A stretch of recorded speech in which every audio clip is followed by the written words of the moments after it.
সূরা আন-নাজম। রহমান রহিম আল্লাহ তাআলার নামে।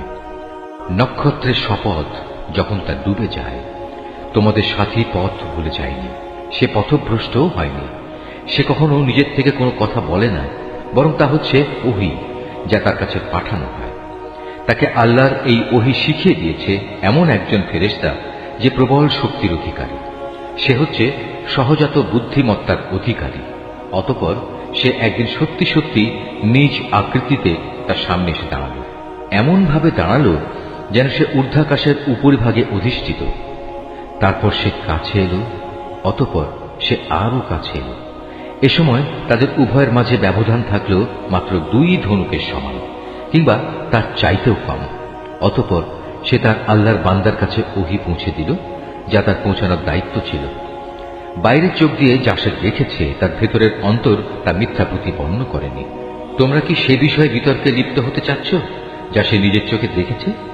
সে ভুল করেনি, কারণ সে তাকে আর একবারও দেখেছিল।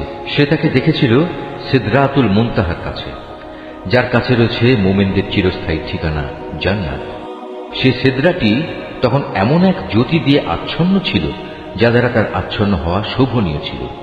তাই এখানে তার কোনো দৃষ্টি বিভ্রম হয়নি, এবং তার দৃষ্টি কোন রকম সীমা লঙ্ঘনও করেনি। অবশ্যই সে আল্লাহ তাআলার বড় বড় নিদর্শন সমূহ দেখেছে। তোমরা ভেবে দেখেছ কি লাত ও উজ্জা সম্পর্কে, এবং তৃতীয় আরেকটি দেবী মানাত সম্পর্কে? তোমরা কি মনে করে নিয়েছ পুত্র সন্তান সব তোমাদের জন্য, আর কন্যা সন্তান সব আল্লাহর জন্য? তাহলে তো এ বন্টন হবে নিতান্তই একটা অসঙ্গত বন্টন। মূলত এগুলো কতিপয় দেবদেবীর নাম ছাড়া আর কিছুই নয়, যা তোমরা নিজেরা এবং তোমাদের বাপ দাদারা ঠিক করে নিয়েছ। আল্লাহ তাআলা এ নামের সমর্থনে কোন রকম দলিল প্রমাণ নাজিল করেননি। এরা নিজেদের মন গড়া আন্দাজ অনুমানেরই অনুসরণ করে, এবং অধিকাংশ ক্ষেত্রেই এরা নিজেদের প্রবৃত্তির ইচ্ছা আকাঙ্ক্ষার উপর চলে। অথচ তাদের কাছে ইতিমধ্যেই তাদের মালিকের পক্ষ থেকে সুস্পষ্ট হেদায়েত এসে গেছে। অতঃপর তোমরাই বলো, এদের কাছ থেকে মানুষ যা পেতে চায় তা কি সে কখনো পেতে পারে? দুনিয়া ও আখিরাত তো আল্লাহ তাআলার জন্যই। কত ফেরেশতাই তো রয়েছে আসমানে, কিন্তু তাদের কোনো সুপারিশই ফলপ্রসূ হয় না, যতক্ষণ না আল্লাহ তাআলা যাকে ইচ্ছা এবং যাকে তিনি ভালোবাসেন তাকে অনুমতি না দেন। যারা পরকালের উপর বিশ্বাস স্থাপন করে না, তারা ফেরেশতাদের দেবী তথা নারীবাচক নামে অভিহিত করে, অথচ এ ব্যাপারে তাদের কাছে কোনো জ্ঞানই নেই। তারা তো কেবল আন্দাজ অনুমানের উপরেই চলে, আর সত্যের মোকাবেলায় আন্দাজ অনুমান তো কোনো কাজেই আসে না। অতএব হে নবী, যে ব্যক্তি আমার সুস্পষ্ট স্মরণ থেকে সরে গেছে তার ব্যাপারে তুমি কোনো পরোয়া করো না, কারণ সে তো পার্থিব জীবন ছাড়া আর কিছুই কামনা করে না। তাদের মতো হতভাগ্য ব্যক্তিদের জ্ঞানের সীমারেখা তো ওইটুকুই। একথা একমাত্র তোমার মালিকই ভালো করে জানেন কে তার পথ থেকে বিচ্যুত হয়ে গেছে, এবং তিনিই ভালো করে বলতে পারেন কে সঠিক পথের সন্ধান পেয়েছে। আসমান সমূহ ও জমিনের সব কিছু আল্লাহ তাআলার জন্য। এতে করে যারা খারাপ কাজ করে বেড়ায় তিনি তাদের খারাপ প্রতিফল দান করবেন, এবং যারা ভালো কাজ করে তাদের তিনি এজন্য মহা পুরস্কার প্রদান করবেন। এটা তাদের জন্য যারা বড় বড় গুনাহ থেকে এবং বিশেষত অশ্লীলতা থেকে বেঁচে থাকে। ছোটখাটো গুনাহ সংগঠিত হলেও তারা আল্লাহর ক্ষমা থেকে বঞ্চিত হবে না, কারণ তোমার মালিকের ক্ষমার পরিধি অনেক বিস্তৃত। তিনি তোমাদের তখন থেকে ভালো করে জানেন যখন তিনি তোমাদের এ জমিন থেকে পয়দা করেছেন। তখনও তিনি তোমাদের জানতেন যখন তোমরা ছিলে তোমাদের মায়ের পেটে ক্ষুদ্র একটি ভ্রূণের আকারে। অতএব কখনো নিজেদের পবিত্র দাবি করো না। আল্লাহ তাআলাই ভালো জানেন কোন ব্যক্তি তাকে বেশি ভয় করে।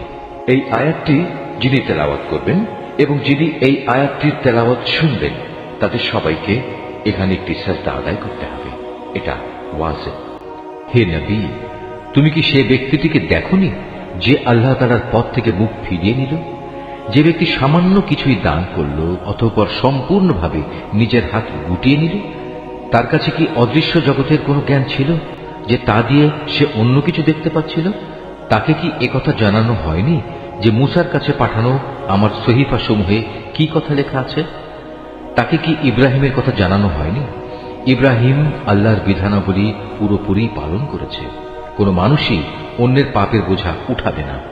মানুষ ঠিক ততটুকুই পাবে যতটুকু সে চেষ্টা করবে, আর তার কাজকর্ম পরীক্ষা নিরীক্ষা করা হবে এবং অচিরেই তা দেখা হবে। অতঃপর তাকে তার পুরোপুরি বিনিময় দেয়া হবে। পরিশেষে সবাইকে একদিন তোমার মালিকের কাছেই পৌঁছতে হবে। তিনি সবাইকে হাসান, তিনি সবাইকে কাঁদান, তিনি মানুষকে মারেন, তিনি তাদের বাঁচান। তিনি নরনারীর যুগল পয়দা করেছেন এক বিন্দু স্খলিত শুক্র থেকে। নিশ্চয়ই পুনরায় এদের জীবন দান করার দায়িত্বও কিন্তু তাঁর একার। তিনি তাকে ধনশালী করেন এবং তিনি পুঁজি দান করে তা স্থায়ী রাখেন। তিনি সেরা নামক নক্ষত্রেরও মালিক। তিনি প্রাচীন আদ সম্প্রদায়কে ধ্বংস করে দিয়েছেন। তিনি আরো ধ্বংস করেছেন সামুদ জাতিকে এমনভাবে তাদের একজনকেও অবশিষ্ট রাখেননি। এর আগে তিনি ধ্বংস করেছেন নূহের জাতিকে, কেননা তারা ছিল ভীষণ জালেম ও চরম বিদ্রোহী। তিনি একটি জনপদকে উপরে উঠিয়ে উল্টো করে ফেলে দিয়েছেন। অতঃপর সে জনপদের উপর তিনি ছেয়ে দিলেন এমন এক ভয়ঙ্কর আযাব যা তাকে পুরোপুরিভাবে ছেয়ে দিল। তারপরেও হে নির্বোধ মানুষ, তুমি তোমার মালিকের কোন কোন নিদর্শনে সন্দেহ প্রকাশ করো? আযাবের সতর্ককারী এ নবী তো আগের পাঠানো সতর্ককারীদেরই একজন। তড়িৎ আগমনকারী কিয়ামতের ক্ষণটি আজ আসন্ন হয়ে গেছে। আল্লাহ তাআলা ছাড়া কেউই সে ক্ষণটির দিনকাল সম্পর্কিত তথ্য উদ্ঘাটন করতে পারবে না। এগুলি কি তাহলে সেসব বিষয় যার ব্যাপারে তোমরা আজ রীতিমতো বিস্ময় বোধ করছ? এসব বিষয় নিয়ে তোমরা আজ হাসাহাসি করছ, অথচ পরিণামের কথা ভেবে তোমরা মোটেই কাঁদছ না। মনে হচ্ছে তোমরা মূল ব্যাপারেই উদাসীন হয়ে গেছ। অতএব তোমরা আল্লাহ তাআলার সামনে সিজদাবনত হও এবং কাউকে শরীক করা ব্যতীত তাঁরই ইবাদত করো।